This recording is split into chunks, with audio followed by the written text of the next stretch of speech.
Welcome to మెగానే TV burning topic. ప్రపంచాన్ని ఆశ్చర్యపరిచే విలాస వస్తువుల జాబితాలో మరో అద్భుతం చేరబోతుంది. ప్రముఖ ఆర్టిస్టు మారియో క్యాటలాన్ రూపొందించిన కొత్త బంగారు టాయిలెట్ త్వరలో వేలానికి రానుంది. ఆయన గతంలో రూపొందించిన బంగారు టాయిలెట్ ను దుండగులు అపహరించుకుపోయారు. అలాంటిదే మరో బంగారు టాయిలెట్ ను క్యాటలాన్ రూపొందించడంతో దానిని ఈ నెల 18న ప్రముఖ వేలం సంస్థ సౌత్ బే వేలం వేయనుంది. ఈ సందర్భంగా వెనుకటి సామెత ఒకటి గుర్తు చేసుకోవాలి. బంగారం చెప్పులైనా కాళ్ళకే వేసుకుంటాం. వస్తువుని వాడేదాన్ని బట్టి విలువ పెరుగుతోంది. ఇక్కడ మహానుభావుడు బంగారంతో టాయిలెట్ కమోడ్ తయారు చేశాడు. అచ్చంగా 18 క్యారెట్ల బంగారంతో తయారైంది. ఇది సాధారణ టాయిలెట్ కాదు. కళా విలాసంలో శిఖర స్థానం దక్కించుకున్న బంగారు టాయిలెట్. 18 క్యారెట్ల బంగారంతో తయారైన ఈ కళాఖండం మానవ ఆలోచనలు ఏ మేరకు వెళ్తున్నాయో అద్దంలా చూపిస్తోంది. ప్రపంచ ప్రసిద్ధిగాంచిన ఆర్టిస్ట్ మారిజియో క్యాటలాన్ ఈ కమోడ్ తయారు చేసి వార్తల్లోకి ఎక్కారు. పూర్వం ఆయన చేసిన బంగారు టాయిలెట్ అమెరికా దానికి ఆ పేరు పెట్టి తయారు చేసి ఆశ్చర్యపరిచారు. దాన్ని న్యూయార్క్ మ్యూజియంలో ప్రదర్శనకు ఉంచారు. ఇది సందర్శకుల దృష్టిని ఆకర్షించింది. తర్వాత బ్రిటన్ లో ప్రదర్శనలో ఉంచగా దొంగలు దానిపై తమ కళను ప్రదర్శించారు. 4 నిమిషాల్లోనే చోరీ చేశారు. అది కూడా ఆర్ట్ అండ్ క్రైమ్ కలయికగా. అప్పటి నుంచి బంగారు టాయిలెట్ లాభ్యం కాని వస్తువుల జాబితాలో చేరింది. దానిని కరిగించి బంగారు గొలుసు వేసుకున్నారేమో ఎవరికీ తెలియదు. కానీ క్యాటలాన్ లాంటి వ్యక్తి దాంతో ఆగలేదు. ఆయన మళ్ళీ మరో బంగారు టాయిలెట్ తయారు చేశాడు. ఎందుకంటే కళాకారుడి మనసు అలాంటిది. మరి ఇప్పుడు ఈ కొత్త బంగారు కమోడ్ నెల 18న సౌత్ బే వేలంలో మళ్ళీ అందరినీ అలరించనుంది. విలాసాలపై వ్యంగ్యాన్ని చాటేలా రూపొందించిన ఈ కళాఖండాన్ని ప్రముఖ వేలం సంస్థ సౌత్ బీస్ ఈ నెల 18న న్యూయార్క్ లో వేలం వేయనుంది.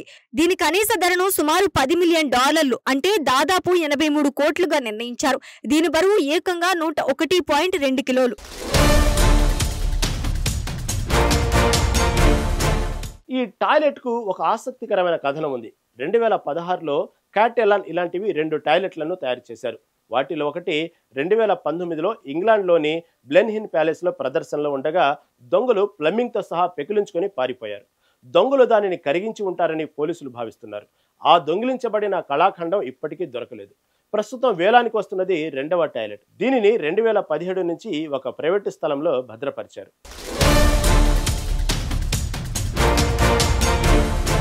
క్యాటలాన్ ఈ టాయిలెట్ ను సంపన్నుల విలాసపు ప్రతీకగా రూపొందించారు. ఇంతకు ముందు ఆయన గోడకు టేప్ తో అతికించిన ఒక అరటి పండుని కమేడియన్ పేరుతో ప్రదర్శించి దాన్ని $6.2 మిలియన్ విక్రయించి సంచలనాన్ని సృష్టించారు. అలాగే మోకాళ్లపై కూర్చుని ఉన్న హిట్లర్ శిల్పంను $17.2 మిలియన్ విక్రయించారు. 2016లో ఈయన 2 బంగారు టాయిలెట్లను తయారు చేశారు. వాటిలో ఒకటి 2019లో ఇంగ్లాండ్లోని బ్లెన్హిమ్ ప్యాలెస్ లో ప్రదర్శనలో ఉండగా దొంగతనానికి గురైంది. దొంగలు టాయిలెట్లను ప్లంబింగ్ తో సహా తొలగించి ఎత్తుకుని పారిపోయారు. ఇప్పటికీ అది దొరకలేదు. పోలీసులు అంచనా ప్రకారం దానిని కరిగించి ఉండొచ్చని భావిస్తున్నారు. గతంలో ఈ టాయిలెట్ ను న్యూయార్క్ లోని గుగెన్హిమ్ మ్యూజియంలో ప్రదర్శనకు ఉంచినప్పుడు దానిని ఉపయోగించేందుకు ఏకంగా 1,00,000 మందికి పైగా సందర్శకులు క్యూ కట్టారు.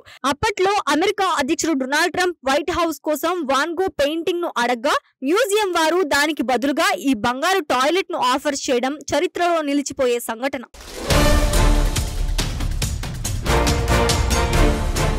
ఈ కమోడ్ తయారీకి 100 కిలోల బంగారం వినియోగించారట. ఇంతకీ కమోడ్ కేవలం ప్రదర్శనకు మాత్రమే. అదే దీనితో ఏదైనా అద్భుతమైన కళాఖండం నిర్మిస్తే బహుశా సందర్శకులు ఇందులో వింతేముంది అనుకునేవారేమో. అందుకే క్యాటలాన్ కు వెరైటీగా ఉండాలని దీన్ని తయారు చేశారు. దీన్ని ప్రదర్శనకు మాత్రమే ఉంచుతారు. క్యాటలాన్ అయితే ఈసారి తన కళను మరింత పదును పెట్టాడు. ప్రపంచం మళ్ళీ అతని బంగారు ఆలోచన వెనుక పరుగులు తీస్తోందని మనం ఆలోచించాల్సింది. క్యాటలాన్ తన కళతో ఏం సందేశం ఇస్తున్నారు? ఎంతటి విలువైన వస్తువైనా మానవుడు తర్వాతేనా, లేక ఎంతటి విలువైందైనా మనిషి తలుచుకుంటే ఎలాగైనా ఉపయోగించుకోగలడనా?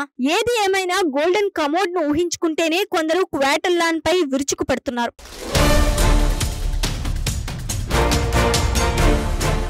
ఈ నెల 8 నుంచి వేలం ముగిసే వరకు ఈ అమెరికా టాయిలెట్ ను సౌత్ బీస్ ప్రధాన కార్యాలయంలోని ఒక బాత్రూంలో ప్రత్యేకంగా ప్రదర్శనకు ఉంచుతారు. సందర్శకులు దీనిని దగ్గరగా చూడొచ్చు. కానీ గతంలో లాగా దీనిని ఉపయోగించుకునే అవకాశం మాత్రం ఉండదు. కేవలం చూడగలరు కానీ ఫ్లష్ చేయలేరు. ఈ అరుదైన బంగారు కళాఖండాన్ని దక్కించుకోవడానికి ప్రపంచవ్యాప్తంగా ఉన్న సంపన్నులు పోటీ పడడం ఖాయం.